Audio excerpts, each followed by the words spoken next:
Ladies and gentlemen, even before I begin this particular video here, please allow me to take 2 minutes just to mention something which is very, very important. And I'm sure that I will not have time to do a video about it. I want to really appreciate the DP Rigathi Gachagua for finally accepting to once again work with President William Samoei Arap Ruto. Because in the recent past, the Deputy President Rigathi Gachagua and President William Samoei Arap Ruto were not really in good terms. And their fallout was in public officially after Rigathi Gachagua himself announced that all is not well between me and my boss, President William Ruto. In this article, Rigathi Gachagua promised to solve their issues, and he actually did that. I would also want to appreciate President William Samoei Arap Ruto for listening keenly to this Deputy President Rigathi Gachagua, because Rigiji was raising some very, very serious concerns, some very, very important issues, especially on how Rigathi Gachagua was being humiliated, being disrespected by his juniors in UDA. Like for instance, Rigathi Gachagua on several occasions, he was being denied the military chopper.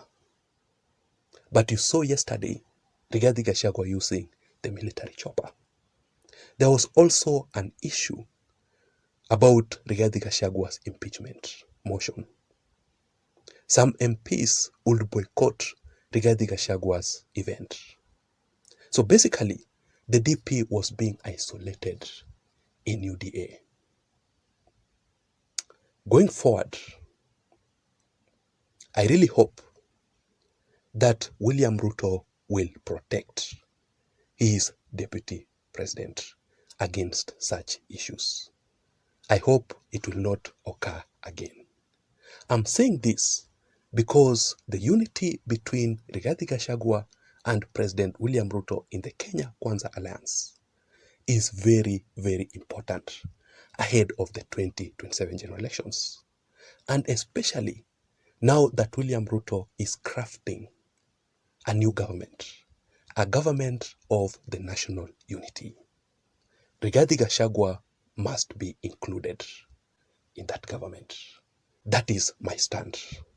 So I want us to go straight into the details of this particular video. And I want us to mainly focus on one very important thing. How Raila Odinga is stepping down from the Azimio la Umoja One Kenya Alliance and the reasons behind all this. I'm ready to give you the factual details. So if you are joining me for the first time, I want you to take 1 second or two and hit the subscribe button down below for you to receive more political updates like the one that I'm currently doing right here. You can also give this video a like just to appreciate my work, and also so that YouTube can automatically recommend this channel and this video in particular to reach out to others, because I believe that is the only way that we can improve this channel to grow. So let us proceed. Yesterday at night, Raila Odinga himself urgently assembled all the Azimio la Umoja One Kenya Alliance leaders for a meeting. Even the media had reported about that particular meeting, whereby I came across this particular article, which says Azimio night meeting cracks emerge over Ruto's call for talks.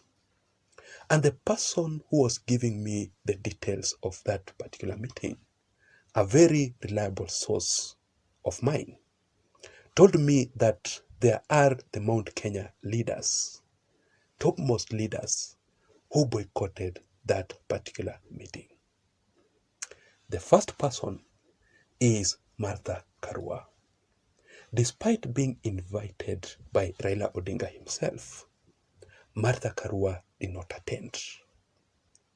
Another person is the Jubilee Party Secretary General, Jeremiah Kioni. And I want you to remember that Jeremiah Kioni has always been the voice of the former head of state, Uhuru Kenyatta. If you want to know what Uhuru Kenyatta is saying, just listen very keenly to Jeremiah Kioni. And that is why I strongly believe that the reason as to why Jeremiah Kioni did not attend that meeting, it was because of Uhuru Kenyatta, the orders that he received. Because Uhuru Kenyatta is also one of the Azimio leaders who are not really happy with Raila Odinga. Raila Odinga's deal with President William Ruto. And especially Raila Odinga recently supporting William Ruto's call for the national dialogue. You saw how the majority of Azimio supporters and leaders confronted Raila Odinga for supporting William Ruto's call for the national dialogue. And that is why also Jeremiah Kioni recently made some remarks, which I believe that he delivered a message from Uhuru Kenyatta. And this is what Jeremiah Kioni told Raila Odinga, that Raila Odinga was involved in the Waki report. Raila Odinga was involved in the Ndungu report, in the TJRC report, also in the BBI report, and the recent one with President William Ruto, the National Dialogue Committee report, were all done under dialogue involving Raila Odinga himself. So Raila Odinga was being asked, how many more dialogues do you want to be included? The writing is on the wall. Implement the constitution. And after too much pressure on Raila Odinga, Raila had to make a sudden U-turn. And I remember I listened very keenly to Raila Odinga, saying that he will not agree, he will not accept any dialogue again with President William Ruto. No dialogue. Mikono yao imejaa damu, hatuwezi kuongea na hao watu. Kwa hiyo mimi nasema no dialogue, no dialogue, no dialogue, no dialogue, no dialogue, no dialogue. Tunataka action. But I want you to remember one thing, ladies and gentlemen. Raila Amolo Odinga calling off the dialogue with William Ruto does not really mean that Raila has stopped supporting President William Ruto ahead of the 2027 general elections, because there is still that secret handshake between William Ruto and Raila Amolo Odinga. That simply tells you as to the reason as to why today the dialogue that was supposed to begin, being convened by William Ruto, did not occur, because Raila Odinga had to call off that particular dialogue. So basically, the reason as to why Raila Odinga had to convene that particular meeting, Raila Odinga wanted to brief his Azimio supporters, his Azimio leaders, about this secret deal with President William Samoei Ruto. The deal that has divided, the deal that has split the Azimio La Umoja One Kenya Alliance leaders. But that meeting did not go well because they failed completely to agree. The truth of the matter is that Raila Amolo Odinga is officially stepping down as the Azimio la Umoja One Kenya Alliance leader.